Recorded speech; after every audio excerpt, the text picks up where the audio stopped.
What's up, everyone? All right, so we're gonna go over the trades from this morning. Yesterday, the market was super hot. We had one stock that went up over 600% and several others that squeezed up over 100%. Today, when I first sat down and pulled up the scans on my phone, I could see we already had a stock up 177%. So I was like, okay, the market is still hot. It's game time. I'm coming over to my office. I traded it, locked up about $30,000 of profit on that stock. Got a couple more trades on a few others, peaked at 44,000 on the day, but gave back some off the top, sitting right now at $35,458.07. I'll put up my P&L so you can see it right here.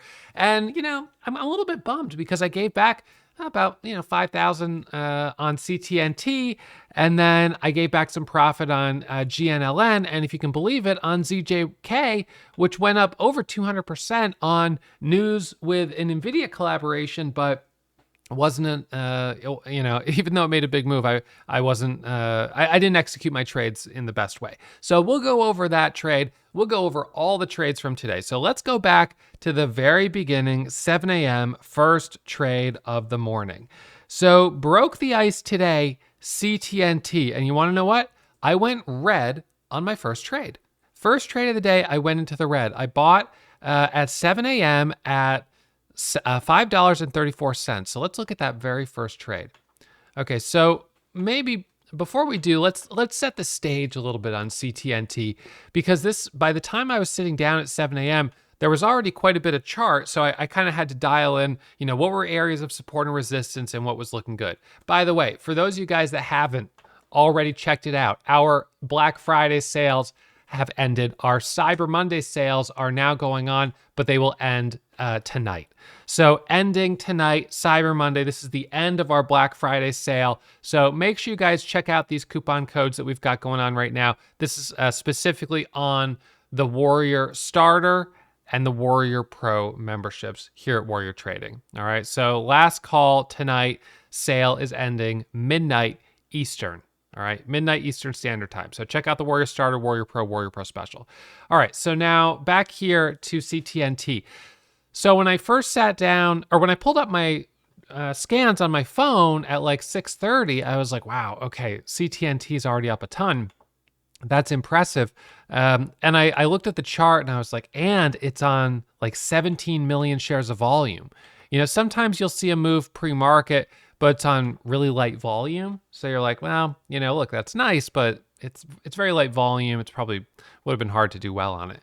But this had some serious volume. So initially it popped up at about 4 a.m., just after 4, pulls back, so pop and drop, pops back up, pulls back, then curls through the high, goes to 350, up to 4, micro pullback. You could tell it's a micro pullback because that candle has a little topping tail and a little bottoming tail. So then what we know is that it peaked, it pulled back for a second, then it surged higher, pulled back, then it surged higher again. So this goes all the way from 250 up to over $6.50 pre-market between 4 a.m. and 5:30 in the morning. What was the catalyst? All right, so the catalyst on this is that Cheetah Net Supply Chain Service, Inc. has acquired a California-based labor, let's see, what was it? This is the wrong ticker. CTNT. Headline that they are acquiring TW and EW. What the heck is TW and EW? Well, if we look at the filings, we can see that they're a California-based logistics and service provider, California labor-based logistics service provider. So the thing is, they're acquiring them for a payment of $200,000 in cash and $800,000 worth of stock of CTNT at $1.70 a share. So it's only $1 million acquisition. So initially I was like, that's not a huge amount of money. I don't know. Is that enough? And then I kind of looked at the filings and I was like, well, how much money is, CTNT making? So I scrolled down on the balance sheet. I checked to see how much cash they have. They've got $5.2 million of cash. So they've got enough money to, buy this company. All right. So that's fine. But then I'm thinking, all right, so they've got that cash. Well, are they making money? Are they losing money? And you can look at their balance sheet. You can see they've got loans receivable. They don't have any inventory, but they have some other receivables. And then they have some non-current assets, and then they've got some liabilities, of course, here. So I scroll down and I'm like, well, what's their profit? So, you know, they are, they definitely have sales. This is their total revenues in 2024. And if you scroll down here, you'll see that they were operating at a net loss of $2.3 million. $2.3 million net loss for the 3 months ending September 30th. So I'm like, so that's, so they are kind of, losing money, it would seem here. So, given all of that, I sort of was like, I don't know what's realistic for how much this is going to go up. It seems like it's already up a lot. But note that the float is 388,000 shares. So it's got a very limited level of what? Supply. And it clearly has demand brought on by that catalyst. So anyway, I decide to mark out the pre-market levels. I mark out the pre-market high, which was up here at 664. And I mark out the low down here, this sort of pullback at about 5:53 a.m., which was about 482. Excuse me. And then I mark out this high right here at 575. So as we were coming into the open right here, I was looking for a retest of 575 and then a squeeze up to 664. That was what I was thinking. And I jumped in on that first candle, which you can see is red right here at 534. I jumped in there because I saw volume coming in and I thought if we broke over 550 here, we'd probably go to 575. And if we break that level, well, we're looking at 6. I stopped out and took the loss of $1,600. I then got back in when it came back up for the second attempt, and boom, just like that, was up $5,000 on the day. Daily goal. Fantastic. Awesome entry. Nice trade from 550 up to 6, up to 650. A full $1 a share. It pulls back a little bit, pops up here, drops down, pops back up, drops down, double bottom off of 575 here. Note the low and the low. Now that made sense because 575 was previous resistance. So, and I'm actually going to grab a screenshot of this. I always like when I can get a good screenshot of previous resistance becoming support. So 575 was previous resistance and it became support. It became support as it was retested and held. So I'll grab that screenshot right there. So that was a nice little dip. So double bottoms off of 575, rips through 6, up to 650, up to 7, micro pullback, 744, up to 750, up to 8, up to 9. Incredible. And right there, I peaked at $30,000 of profit on the stock.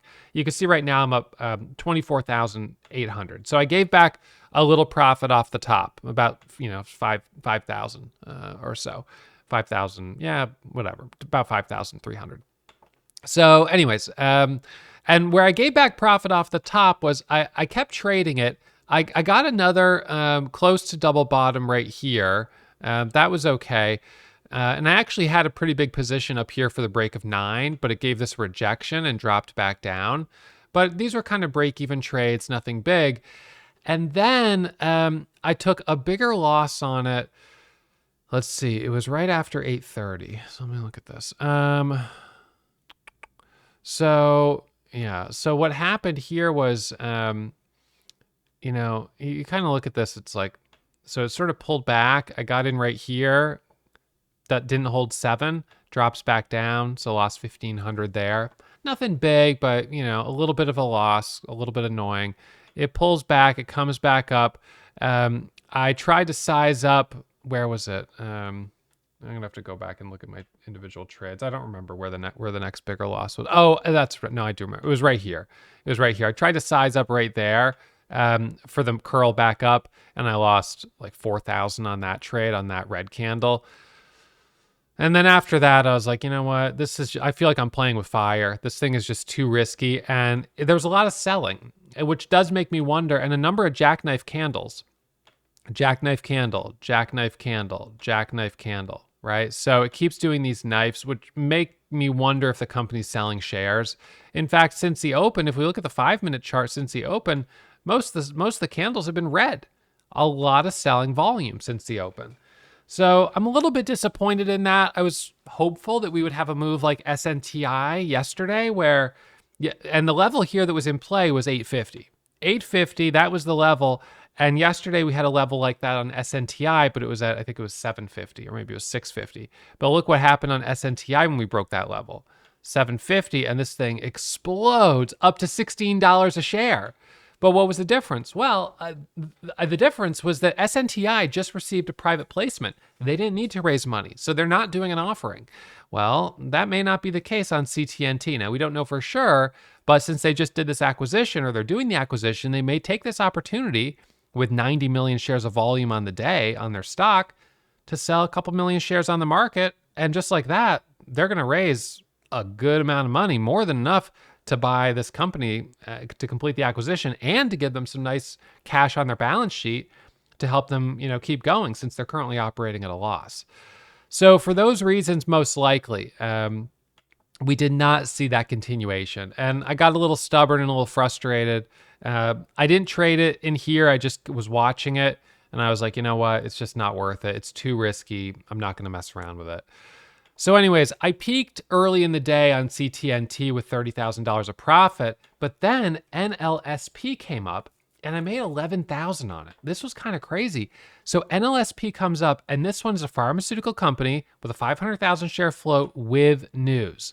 So when it first pops up, I'm just sitting on the sidelines. I'm not sure I trust it. It pops up to 450, pulls back. It comes up here, and as it curls, I bought, and right there it goes from 450 to 550 to 650, $2 a share. Boom. $11,000 of profit. I was impressed. Now, as it pulled back, I was looking for maybe a dip, but then it broke below the volume weighted average price and it just wasn't able to hold up. So I was like, after that, I thought, nah, I don't know about that. So that was at about 745. So after 745, I went back to kind of scalping some trades on CTNT and then I had a trade on ZENA. ZENA was also a rejection, which was really surprising because this one was strong last week. And finally, we had breaking news on it, very similar to SPAI yesterday. SPAI I was red on. This one I was green on, but it popped, did not hold, and rejected. I got in, I got out pretty quickly, but with profit. So close call there, was in and out of that. That was about 730. Then we had the trade at 745 on NLSP. And then back to trading CTNT. And then at 8:15 ZJK, I broke the ice with ZJK. And I did it in the worst way. So ZJK had news that came out at, let's see, what time was this? It was 8 a.m. that they had a expands collaboration with Nvidia. And initially it pops up on the scanner and it hits the scanner and goes from about $8 to $12 on like 20,000 shares of volume. And the spreads were 50 cents a share, 70 cents a share. So I saw that, and then I saw that the float was 22 million shares, and I thought, the stock's up already 50%, but there's 22 million shares outstanding, which means all of those people, if they see, wait, I'm up 50%, I want to take profit and start selling, it's going to dump. There's not enough buying volume to support that potential incoming selling. The next thing you know, it pops up to $20. And I pulled up the level 2 and I was like, golly, all right, well, but these spreads, $1.50 a share, $1.75 a share, huge spreads, goes up now to 20 right here. And as it's pulling back, I load up an order for 1,500 shares and I put it at 21.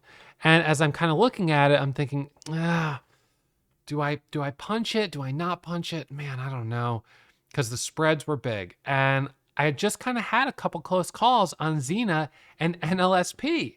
So I was like, I don't know. This just feels, this feels risky. I don't know. And next thing you know, it breaks to the new high of 24 and it goes to 27, to 28. And I was like, son of a gun. Then 30, 32, 35, 38, 40, 44, 48, 50. I'm like, you've got to be kidding me. So when it comes up to 50, and this is actually kind of crazy. So I actually bought at literal high of day. I literally bought the high of day, but I only bought 250 shares. The reason I bought there was because I thought it was going to break through $50 a share. And then next stop, I'm thinking 55, 60, maybe $75 a share, maybe $100 a share. I mean, I know that sounds crazy, but for those of you guys who traded during the pandemic, it was not uncommon to see those kinds of moves. So I thought I'll break the ice with 250 shares. And son of a gun, a second later, it drops 15 points back to $35. So I'm down, $3,000 on it instantly, which, I mean, technically it is a fairly, it's a negligible loss, but points per share for 250 shares, it's embarrassing. At least I managed my risk and only did 250 shares. I knew it was risky. I took the risk, small size, and took the loss. So I took a $3,000 loss there on ZJK. Actually, it was like 3,600, and then I added back small size for first candle to make a new high and caught that bounce. So, but only did small size on the add back. So that was ZJK. Then turned around and traded GNLN, and immediately on this one, jumped in, had news, everything kind of looked good, lost 1,600. Okay, 2 losses in a row. Now I went from up 44,000 to up about 40,000. Then from there, I had that loss on CTNT at this spot right here. And at that point, I was like, all right, this is not good. So I had that loss there, which dropped me down. And I got back in it right around here for a small winner. But anyway, and then since the open, I haven't seen anything that felt trustworthy. ZJK. Realistically, I know some people are looking at it here, but it's just so, the spreads are just, it's tough. It's a tough price range. So I don't feel like I want to chase my losses on that. CTNT clearly has a unreasonable amount of selling. And so at this point, unless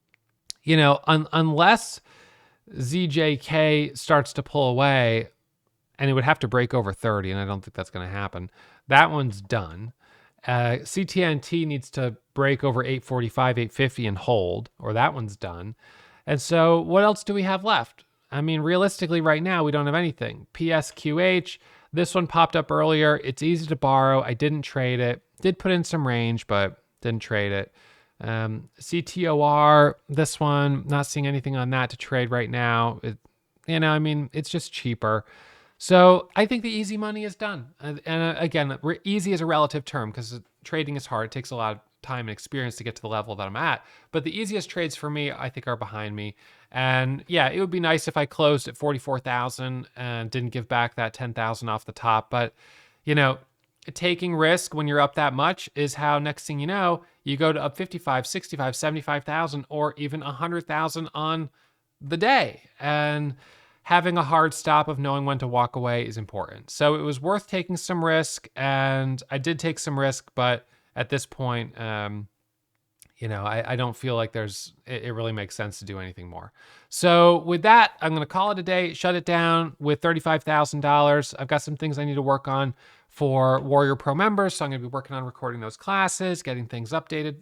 I kind of always going back through. I've got to add this just chart example of recent resistance becoming support to the classes as well. So anyways, I've got some things that are going to keep me busy. If I end up seeing something that looks good and I take another trade, then certainly I'll let you guys know. But I don't, it would have to be at this point pretty much a brand new stock that becomes obvious, because what we currently have, there's nothing that's really safe. So anyways, I hope you guys check out the Black Friday, Cyber Monday sales before they end tonight. I look forward to seeing you guys in the chat room. I will be live streaming tomorrow morning around 7 a.m. And hopefully we have some more of this hot momentum, because this is pretty impressive. Yesterday was a solid day. Today is a solid day. So I'm excited for the week and to see what we do tomorrow. All right, so that's it for me. Thanks as always for tuning in. And a reminder, trading is risky. My results aren't typical, and there's no guarantee you'll find success whether you trade with me or you learn on your own. So please manage your risk, take it slow, and I'll see you guys back here first thing tomorrow morning.